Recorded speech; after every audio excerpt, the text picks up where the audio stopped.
Okay, so let's begin. Welcome to the show, everybody. Thank you for being with us here today. My name is Desmond. I'm a motion designer from Warner Media Studios, Atlanta, and I'm a prospective MFA SCAD student starting this fall. Today, we're going to talk about design. The topic designing for social causes with our friend Anastasia and Michelle, and how they have started their initiative to address mental health, Black Lives Matters, and how they're making the world a better place using their design skills as well as social media. Before we begin, I just have some house rules and things to keep in mind. Number one, for those listeners, our viewers, feel free to ask question in the chat log, and I'll bring it up whenever I can. And if you feel like sharing your answers or thoughts regarding the discussion, please do so in the chat as well. This webinar is recorded and will be uploaded to my YouTube channel for future viewing. There's also a Google Form survey that I'd like everyone to fill.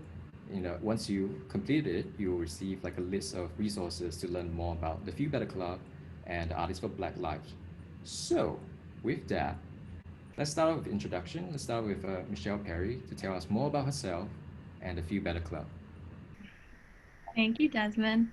I'm a remote freelancer right now, and I created the Feel Better Club this past month, and we're a safe space for artists, designers, and creatives to open up about their mental health and discuss different issues in the industry that trigger burnout. And yeah, that's about it.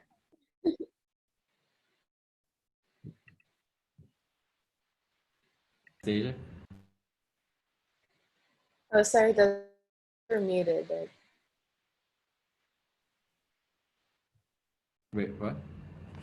Oh, what do you say just now? You can introduce yourself. Oh, okay. Hi, I'm Anastasia. I'm an animator at the Mill in LA right now. And I guess I started Artists for Black Lives, which is a poster initiative, like an artist collective, where just a bunch of people came together, designed some art, some posters that we're now selling online, where all proceeds are going to a foundation or a organization called Black Girl Film School, who their first round of classes September 5th. So we're trying to help them in any way that we can get prepared for that.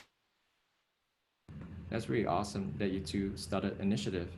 And I guess, I'm sure our viewers want to know, like, why did you do it? What made you decide that you can do something to address this matter? Well, I started the Feel Better Club because I struggled with mental health issues beginning in high school, and I saw them get a lot worse throughout college. And when I graduated college, transitioning into the workforce, and throughout these years, I was always searching for different remedies and also for therapy that was affordable. And I found that there's like a huge gap in people with mental health issues and them actually getting help. So I wanted to create a space where people feel like their process of getting help isn't as hard as it needs to be, and also more affordable. So I'm working on creating a therapist list of people around the nation who are willing to offer like a first session free, or just offer some sort of advice and community for people looking for help. And I just felt like this time during COVID was a great time to launch this, because a lot of us are isolated. A lot of us are having a lot of big life changes occur.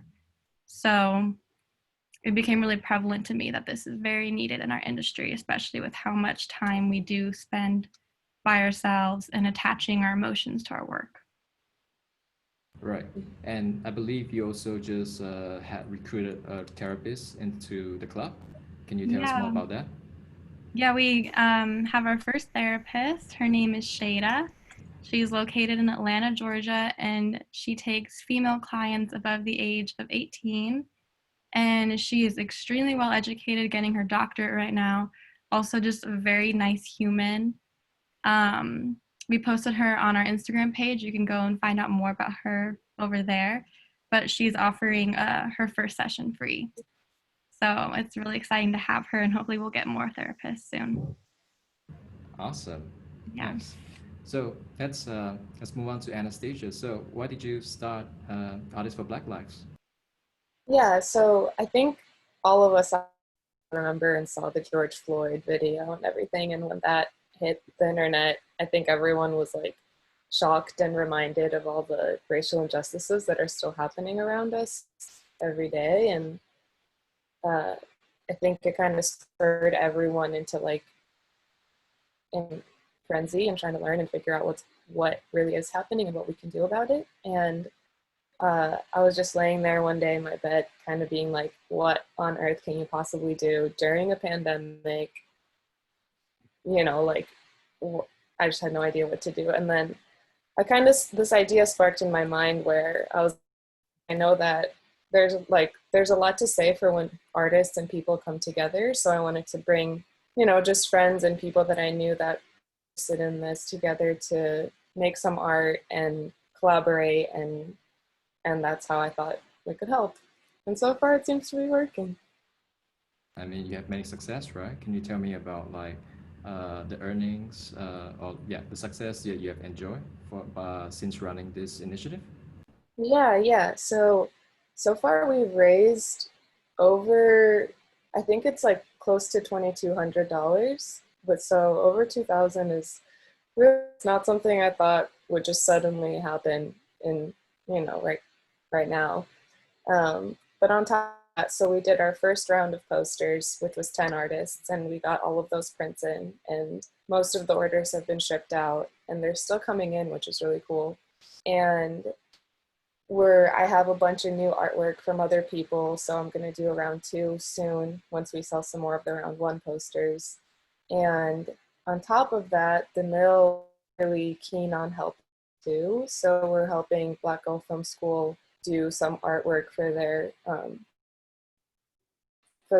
them, and helping with like what motion design does, like lower thirds and that kind of stuff. Can you hear me? It's saying my connection might be unstable. Yeah, it is. It's kind of like laggy sometimes, but I hear you fine.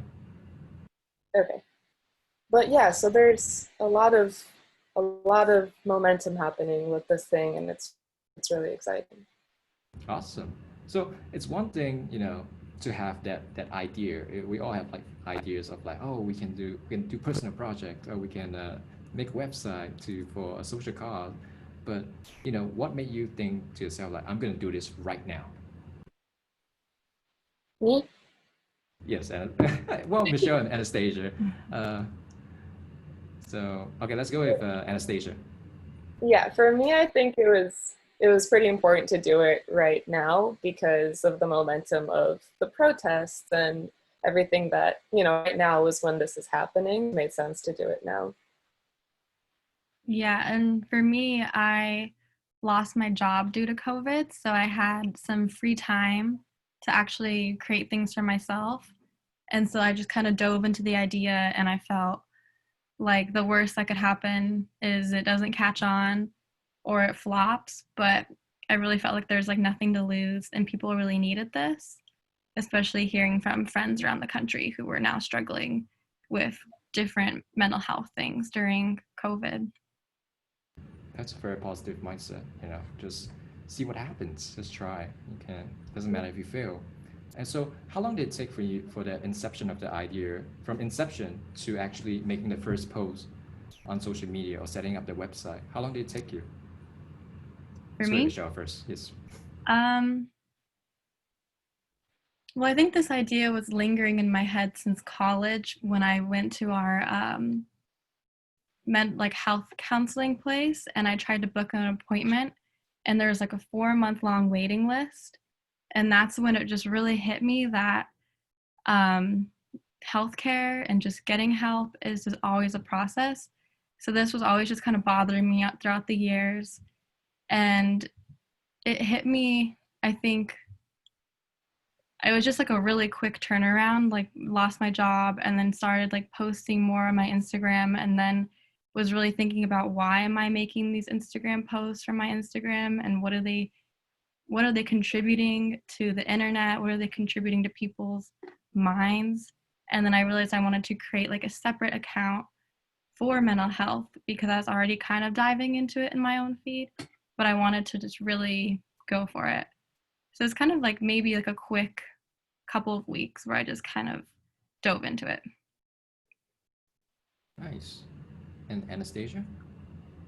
Yeah, for me, the idea popped into my head, and I like immediately asked a few friends to see if they would be interested, and a bunch of people were like, "Yeah, I'm interested." And almost immediately, maybe like a couple days later, people sent some artwork for me, and I think that it was probably about 2 weeks between the first post and the spark of the idea, because I was waiting for a substantial amount of artwork to come in and to build the website and the like shop.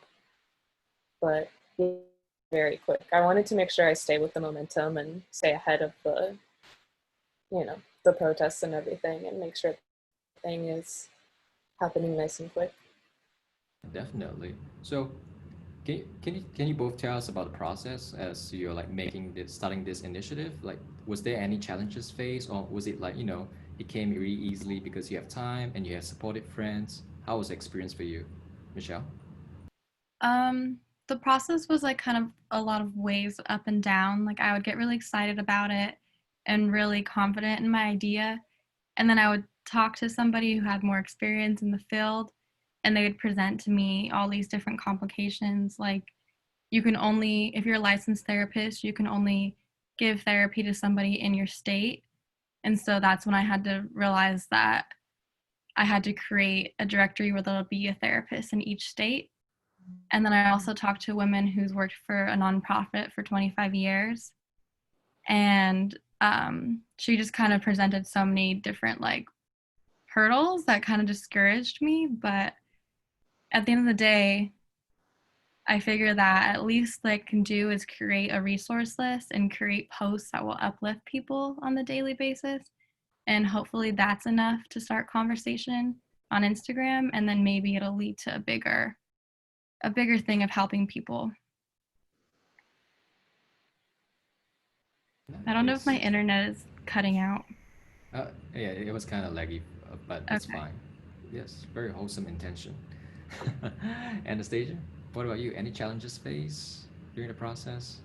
Yeah, so there actually was quite a few challenges. I had never done any of this before, and I'd never sold anything online before. So even just setting up an online shop, I was like, it was it was a whole process of trying to figure out all the details and everything, and like handling money and trying to figure out how is it even like legal for me to do this.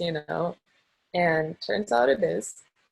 And on top of that, we're making a physical product. So we had to actually figure out how to make the physical product, finding the printers that we wanted to, and we ended up actually finding a printer here in LA that was really excited about the cause. So they did it at cost for us, which was very cool. Um, but because of COVID, their shop was working a lot slower, and then their printers happened to break down. And so it took a little while to get those back up because of COVID. And so it was just a lot of like figuring out how to logistically make anything happen. And then also shipping. I've never shipped any significant amount of things. I've never shipped a poster before. So every step of the way was like learning something new. And thankfully everything is like working out smoothly, but there's definitely challenges to figure out along the way. Oh, Sarah, you're muted. Like a space bar to unmute myself. So anyway, like I was saying, that's amazing. It seems like you went from a designer to a businesswoman. Yeah, You're running an organization, trying to like get all this product out to people and talking yeah, to suppliers, vendors. So that's really cool. yeah. And I think too for us was, go on. oh, sorry, I was just gonna say the other, my biggest challenge is like marketing, Mm. because I was talking to actually the head of marketing mill, and she was giving me like all these tips and tricks and insights and how to gauge when to post what. And I was like, I don't I don't ever post on my own social media. I don't know how to market things. So like trying to get this out there is the biggest challenge so far, I think. And you're the only one like managing the Artists for Black Life? Do you have like teammates who's like running part of the organization, or is it just you? Yeah. Some a couple producers from the mill were helping with figuring out all the logistics of it, like the physical printing everything. But and then I had some people give me tips on different aspects of marketing and such, but I am running the whole thing myself, yeah. Oh, nice. Very tough though. Yeah. Well, so what do you want it to become? You know, you two have is running this very noble causes, and it seems that even though it was like uphill climbing, you kind of have some small success. And what do you want it to become? And where do you expect it? Where do you expect to, well, your cause to grow from here? Should I Let's go go? with Michelle. Yes, thank you.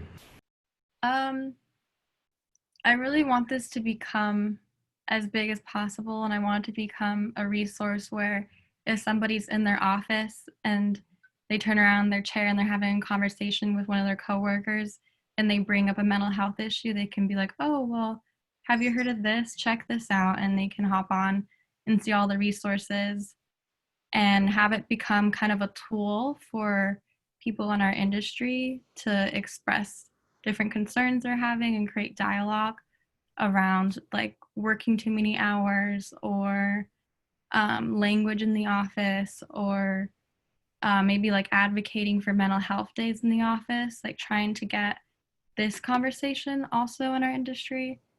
And I also hope that one day when COVID is over, we can all meet in person and have art therapy sessions or some sort of group discussions and get to know each other and create a community of people that we know. Pretty great. And Anastasia, where do you see Artists for Black Life growing from here? Yeah, I'm completely open to wherever wherever this takes us.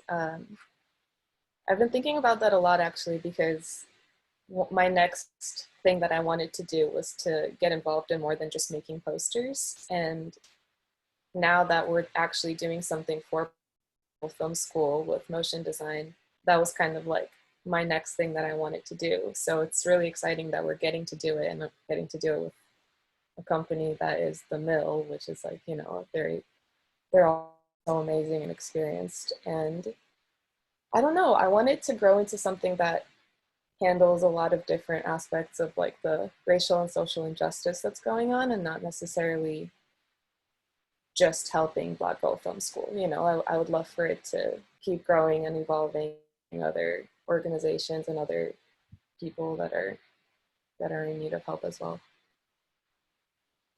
I guess there's a lot of possibility that you're still exploring and developing. Yeah. Right? So now that we kind of established, like, I guess, what your course is about, I'd like to delve deeper into, I guess we start off with talking about mental health, and then we'll segue into addressing about Black Lives Matters and more towards Anastasia. Claire, of course, you can always contribute to the discussion since you're already here, or you can ask question. So I want to talk about, yeah, mental health. I want to talk about how um, about our workplace, our workplace and our school. So obviously we don't have mental health problem. We have mental health problem because of a reason, right? Because of our environment. Can be like we're born with it. So I like to ask the question that what unhealthy or toxic habits do we normalize or naturalize at the workplace or in school? Mm-hmm. Um,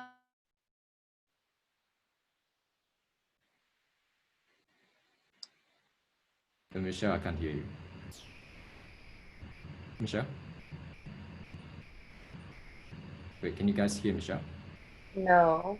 Oh, yeah, she's not mute though. Wait, can Michelle, you can hear you hear? me? Yeah, we couldn't hear you for No. like 15 seconds. Oh, I'm sorry. Can you hear me now? Yes, we can. Okay, that was my internet, I think. Um, but yeah, there's a bunch of different things that contribute to mental health issues, and some of it is genetics, some of it is your environment. And so, I'm sorry, what was the question again? It's okay. I got What? flustered by the internet. Oh, it's okay. So, what toxic or unhealthy habits do we normalize or naturalize in school or at the workplace? Okay, so I definitely noticed in college and in the workforce that overworking and working more than 8 hours a day is one that contributes to our mental health issues. And not sleeping and getting a good amount of sleep also just like sets you apart from others, and you're like lagging in emotional, like handling your emotional issues. Um, and there's also just a really competitive environment that we're all working in. We're all trying to better ourselves for our own work, but then there's also the issue of we're always looking at the people next to us, and we all know we shouldn't be comparing ourselves to others, but it still happens, especially with social media and seeing people post their beautiful work and they're your friends and you praise them, but you still go home and you're like, oh gosh, like why can't I create something that beautiful? And so there's a lot of like attachment to your work, and we get a really emotional experience from creating art. And so we really need to like learn how to separate ourselves from our work and know that it is just a project or it is just a deadline and you got to finish it and move on and not let it affect you too much. I definitely agree. I think one of the things about being an artist or designer is that sometimes we think that what we do defines who we are, but Mm-hmm. that's not really the case, right? And Mm-hmm. it's funny. Why do we do that? We can think about it. You can be selective about the things that defines us, but we heavily attach ourselves to our work. Definitely. So, Anastasia, do you have any observation about these unhealthy habits in the work at your workplace or at back then in school? Hmm. Yeah, I think in school there was a lot more unhealthy habits, such as completely normalizing staying up, all night just to try to make something you might get that you might do better than your classmate, and I think oftentimes it is like a competitive thing versus just trying to do something that is the best for us. Because I think that if we were doing something that's the best for us, we maybe wouldn't be. I remember in school staying up like 3 times a week up the whole night, and like taking a nap after class and then going back to another class. And I think that definitely can play a toll on your mental health and on your physical health too. Definitely. Yeah, it can be rough. It's like I remember, I'll get tired. Like I'll have like morning classes, and I need to and I have an afternoon class. So I'll go back home, eat lunch, nap, and then get on the Yeah. skate bus and into my next class. I Yeah. was like a man on a mission. So it's kind of tough, like doing that for 10 weeks. And yeah, my observation is that yes, we have like there's peer pressure, there's high expectation, there's attachment, and again, it's like we equate like long hours to success, which does not Mm-hmm. make sense. It's like, why do we not take care of ourselves better? And I ask Mm-hmm. myself that a lot of times, and sometimes and I guess for me back then I just kind of like prioritize like career and getting a job. And what was it for you back then? What do you prioritize career and work rather than taking care of yourself? Yeah, I Which found that in college, the main goal was to graduate and get a job right away. So definitely my senior year, my mind was just wrapped around this idea of getting a job.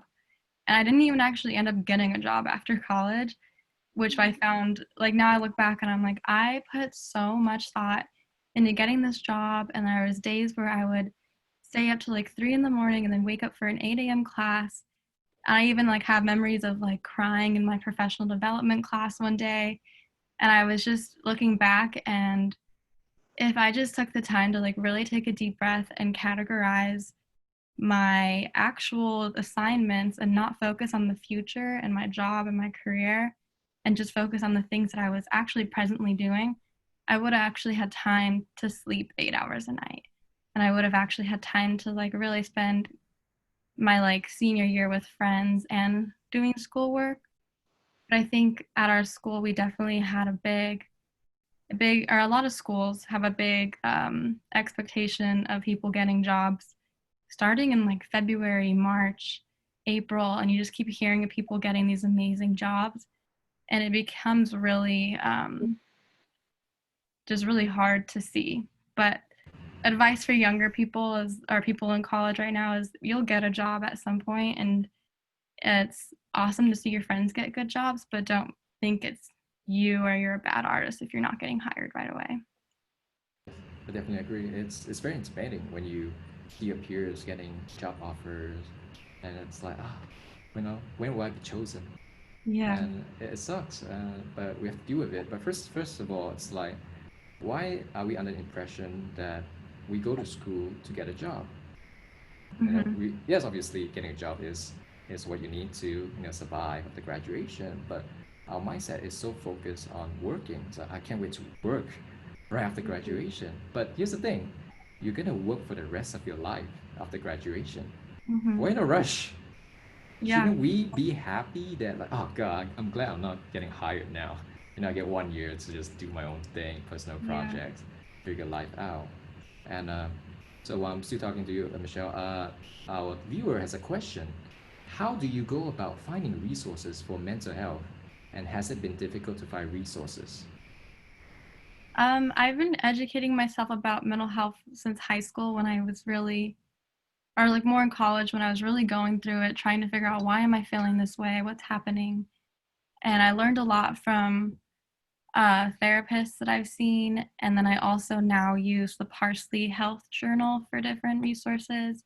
I use a Harvard journal for different information. And I'm also in contact with current therapists. And also, one of my friends is studying to be a therapist in New York City.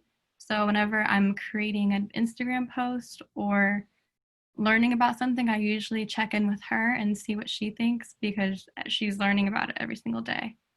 So the posts that we do put on our Instagram, there's a lot of research that goes behind it, and I usually fact check it with multiple peers because I am so new to this. I'm not educated in this. I don't have a degree in it, but I'm very passionate about it, and I don't think you need a degree to have a voice. I think you should just go for it and use the people around you to learn.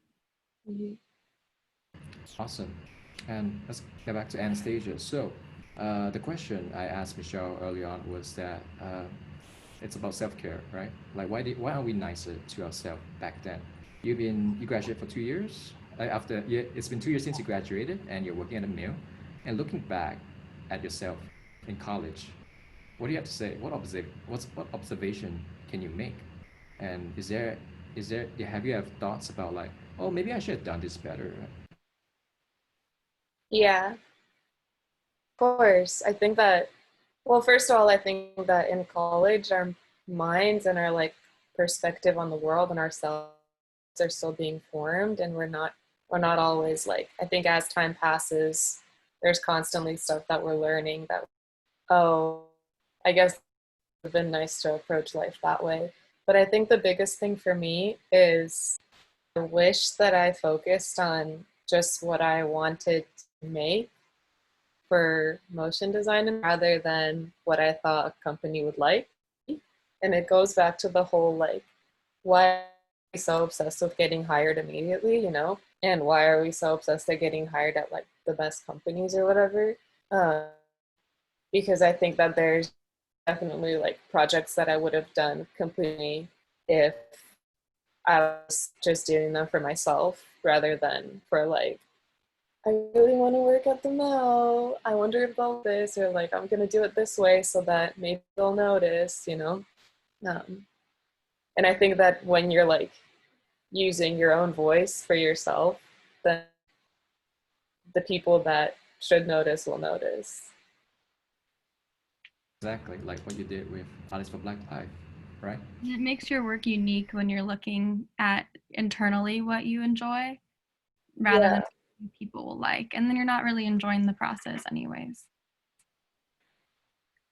I think it's always good to do things for yourself. Our school, I think, prepare us really too much about for career.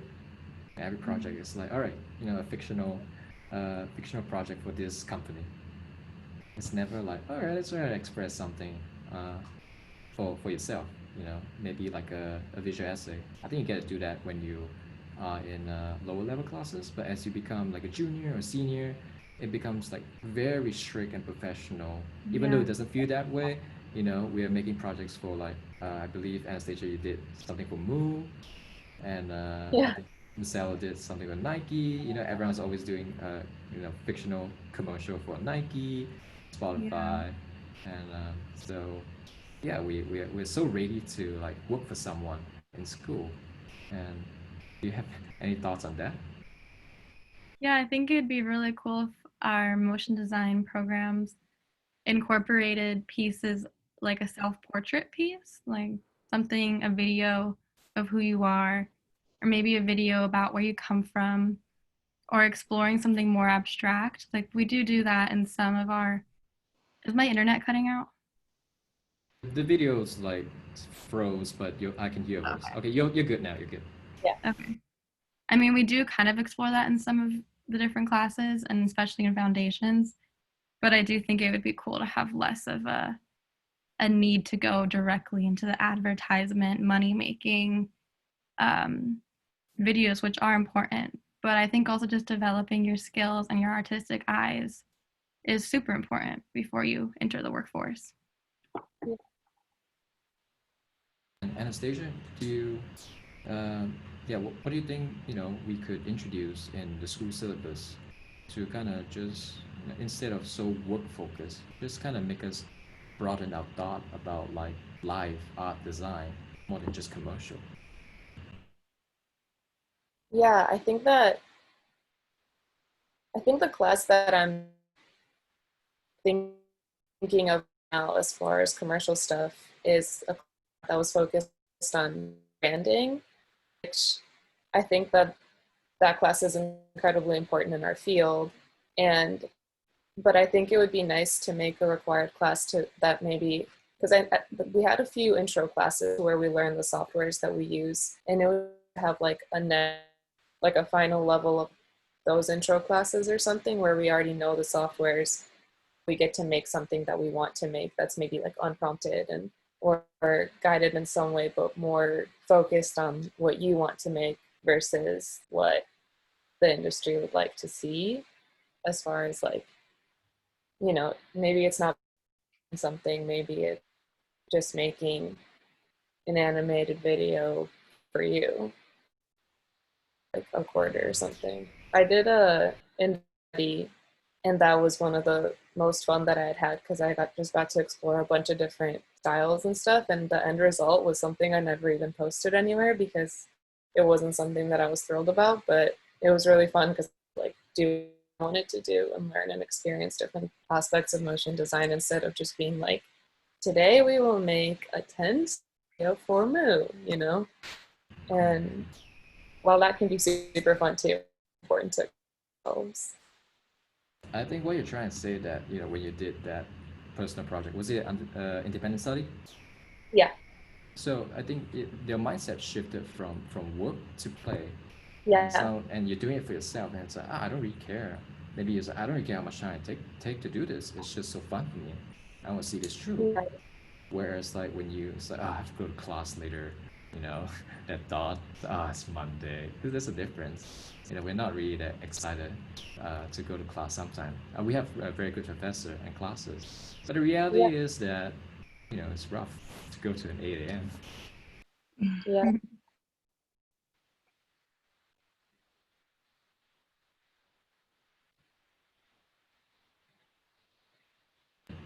Oh, So you're it's on mute. sorry. So it's 2:40. So let's kind of shift to we don't have much time. So let's shift towards Anastasia and Black Lives. Alex for Black Lives. Sorry. Okay. So bunch bunch of questions here. So I just scroll through on my second screen. if we didn't cover why you chose Black Girl Film School. It's, we did not cover that at the beginning, right? So can No, you no. tell us?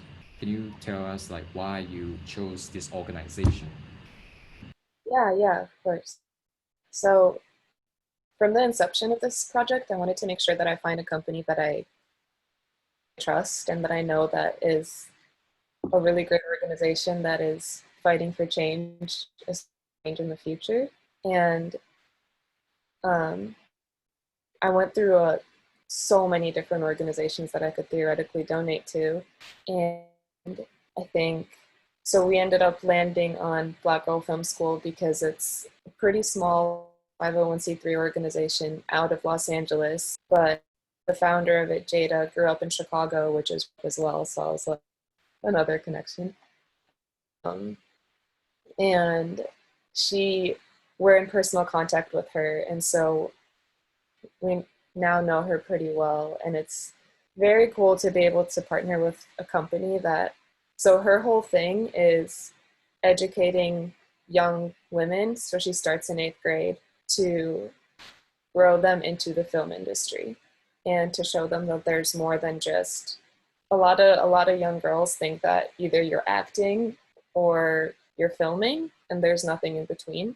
So she wants to show them that there's so much in between and it's so much fun, and it's important to have their voices in all of the different areas of film. And I wanted to choose an organization that is at least somewhat relating to the field that I'm in. So that's why we landed on Black Girl Film School. And they're completely free for the children too, which opens up a lot of opportunities for kids that wouldn't have those opportunities otherwise. So in some way, you're kind of educating these children about like the breadth of the entertainment industry. It's not just limited to acting, being actor Yeah. actresses, but there's the creative elements, really small parts that they can be part of, that makes up the whole industry. And I assume, I kind of think that you will probably need people to be in this cause, right? You can't be just, I'm sure Black Girl Film School or Artists for Black Life is gonna start recruiting artists or designer to maybe, run workshops and seminar. So you get open to the idea of like people volunteering for your cause? Yeah, so I'm not doing anything for Black Girl Film School in that regard. Jada is the one that runs it, and she actually has so many absolutely amazing industry professionals that are already part of it. Her first class launches September 5th, so she had to have everything already done and ready to go. And she has, her biggest thing is she pretty much only shows, her like mentors in the school are other Black women that are just so amazing. So another thing that she does is she does, especially right now, most of the stuff is online. It's right now it's all fully online. So she's able to have so many different people from all over the place be able to record themselves, and have that as a part of class instead of just needing everyone to come in physically. Um, so I'm sure people could probably email her if they wanted to, but I think she already has the classes mostly figured out so far. Awesome. That's good to know. I mean, I thought you could always, I mean, everyone could always use more help. And maybe our viewers might be interested to volunteer if necessary. Yeah. And yeah, and speaking of volunteers, are you looking for volunteers for your own, Artists for Black Life? Like, what else do you need for your, I guess, organization or Yeah. for your this nonprofit that you're running? I think for me, the biggest thing is, well, first of all, it's artists. And I think I, I'm still in the first round and I have a second round coming out soon. But it would be really cool. I think I have about 6 new artists for the second round. And I think it would be cool to get that to 10 too. And I would love to, I'm trying to diversify more the artists that are contributing. But I don't want to like force anyone to make any art. So if anyone knows any artists, especially like from different backgrounds and cultures that would be interested in making something, then send them my way. even if it's just an interest, not necessarily a commitment. And I think another thing is if anyone really likes social media and knows how to run it well, to either give tips or tricks or any of that to help market and get the word out there for these. I have 2 questions for you. Ooh. Um, do you have any requirements that you're looking for when someone's creating a poster for the Matter, Black Lives for Artists for Black Lives? Sorry. No, you're good. Uh, no, not really any requirements. I think that right now I have a lot of the like fist imagery, so maybe like something that isn't that. Mhm. Uh, what I would really, what I was telling people is I would really like them to make something that they would want hanging in their home, you know, because Yeah. it's like it's a piece of art that hopefully people are buying to decorate their house with, Mhm. or like to put up somewhere. And so I think when you think about it that way of like what would I want in my home, like what would I want to be reminded of, what would I want to see, I think that kind of helps guide toward the direction. And then it's 11 by 17 is the dimensions, and that's kind of it. Wow. Okay. I might join. Uh, Yeah, it did. yeah. I also I was looking at your Instagram and I think your branding is really cool. So on a more just like visual point of view, I just wanted to know like how you went about choosing your font and your colors and just how you started laying out your Instagram. Yeah. So actually, all of the branding was done by Madison Ellis. I don't know if you know Oh, her. yeah. Um, she was very kind in helping make. She works at Gentleman Scholar right now, and so Mhm. she made all of the branding. Actually, she made the logo, and the logo is a fist holding a Cintiq pen. So kind of like a little nod toward motion design, I guess, or digital artists. And the so I made the white squares that have the artwork in it. Mhm. And I just wanted something simple to show like a piece of art in a frame Mhm. so people could picture it in their house easier. And then Madison would make all the other squares. And it just made sense to go with black and white so it's not like distracting from all the different colors of the artworks. Mhm. And you'd have to ask her how she chose the font, but I think it's very cool. Yeah, I feel like it's very fitting for the movement Yeah. and also very polished. Yeah. I'm super thankful that she's willing to keep making those Yeah. posts. Yeah, I agree that the branding some. I mean, both of you guys have very good branding. So keep it up. And also, we have about 12 minutes left to the end of the event. So, does anyone has any question at this point they want to ask Anastasia or Michelle? And please, speak up because we don't want it to be just about us. We want this to be like a interaction, a dialogue.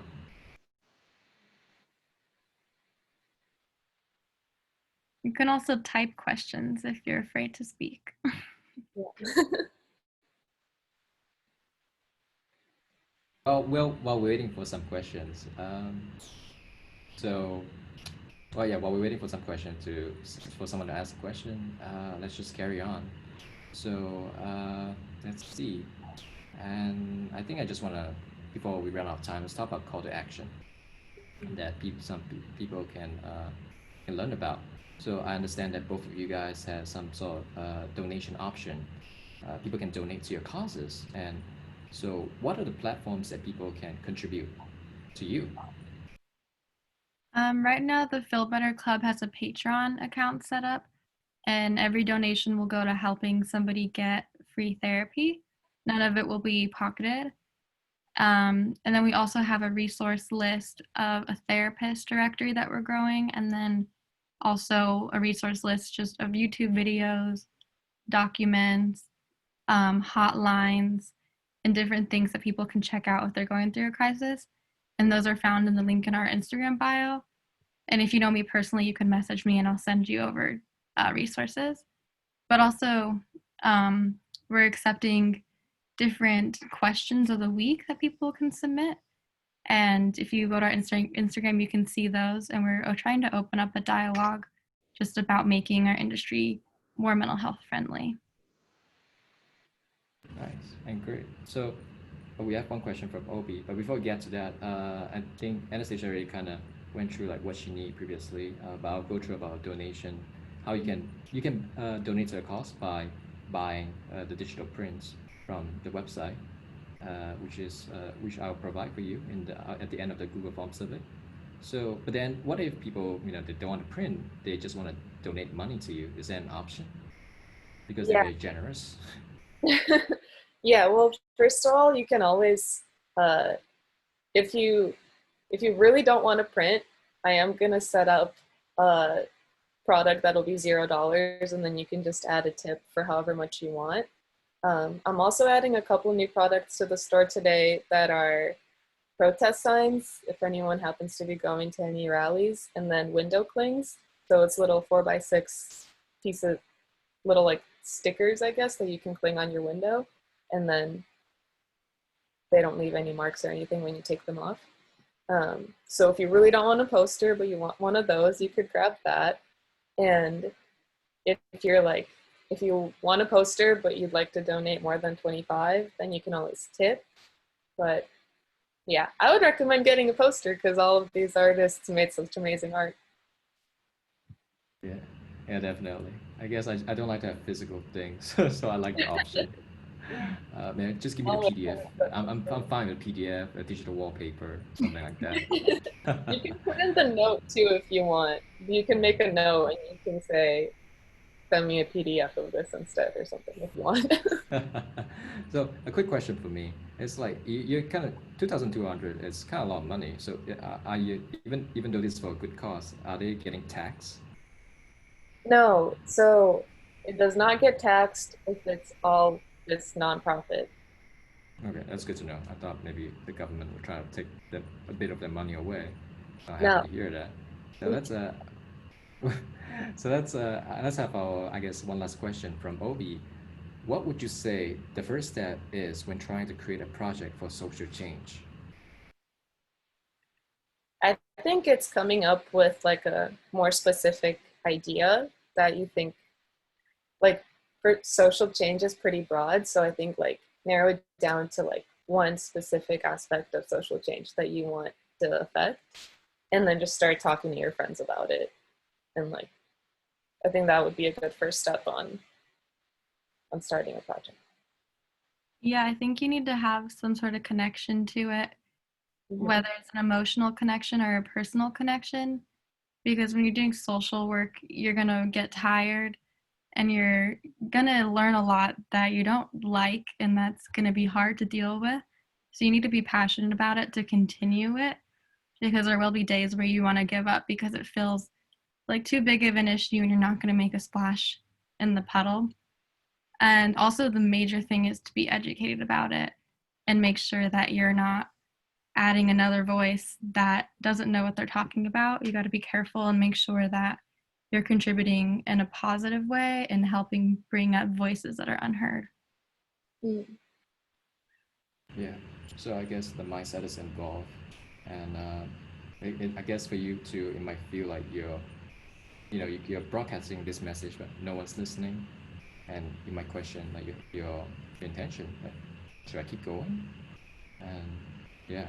So let's kind of just summarize everything. We talked about many things today, and I wanted to ask a question like, what do you want our viewers to take away from what you said today, what we discussed today?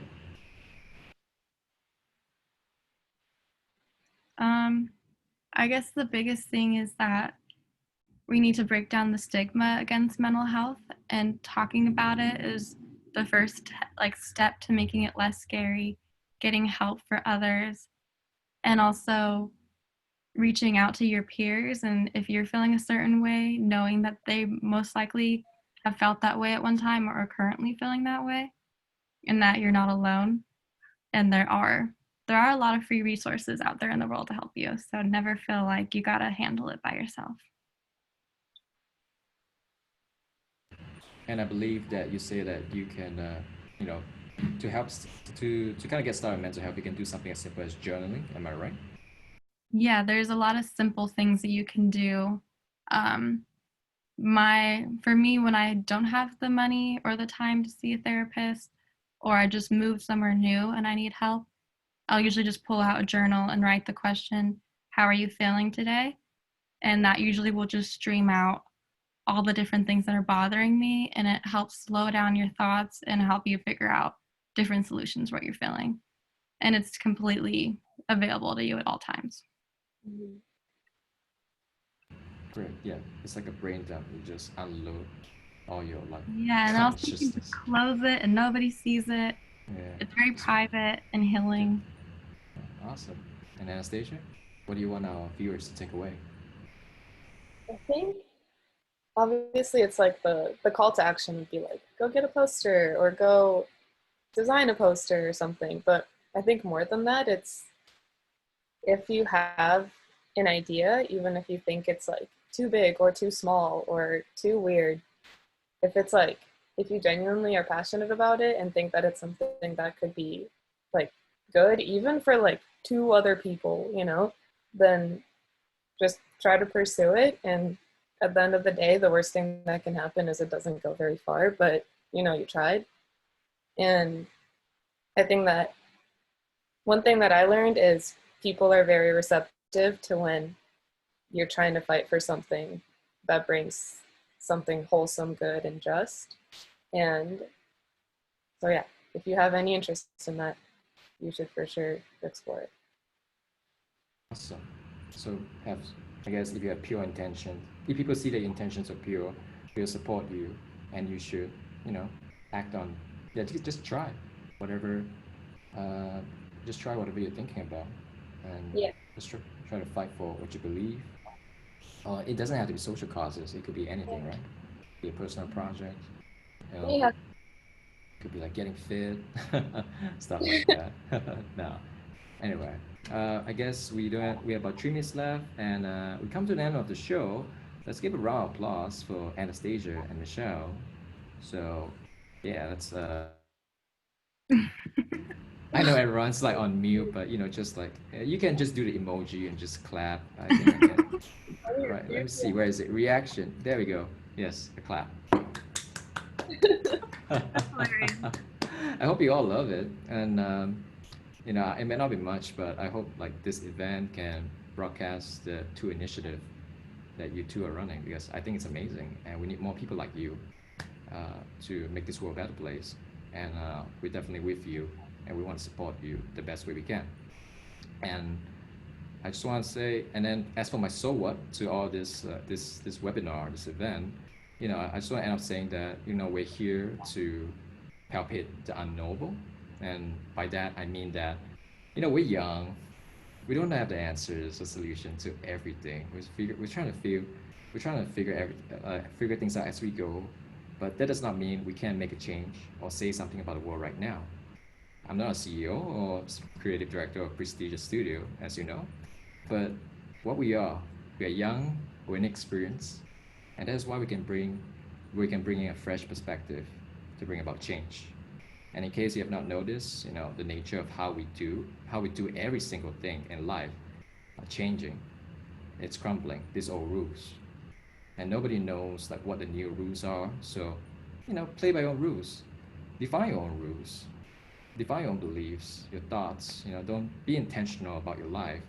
And if you have something you believe strongly about, why not act on that thought?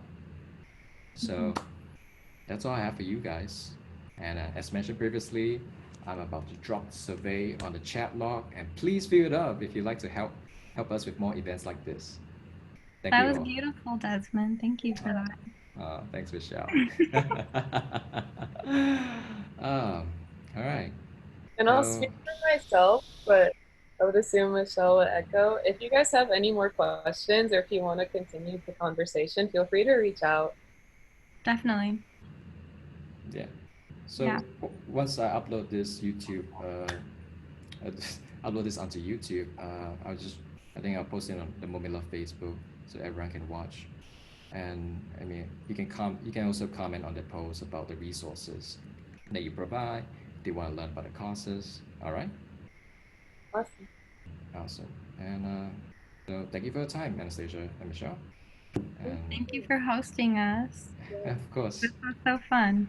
Yeah. it I hope definitely everybody was. learned something and is excited about these things. Yeah, and I hope everyone's safe wherever they are. Just take care of yourself. Wear a mask. Yeah, Yeah. just just just stay indoor. Fair enough. Wear a Just mask wear a mask. at all time. You know. And yeah, and that's it. And I'm just gonna end this webinar right now. And goodbye, everybody.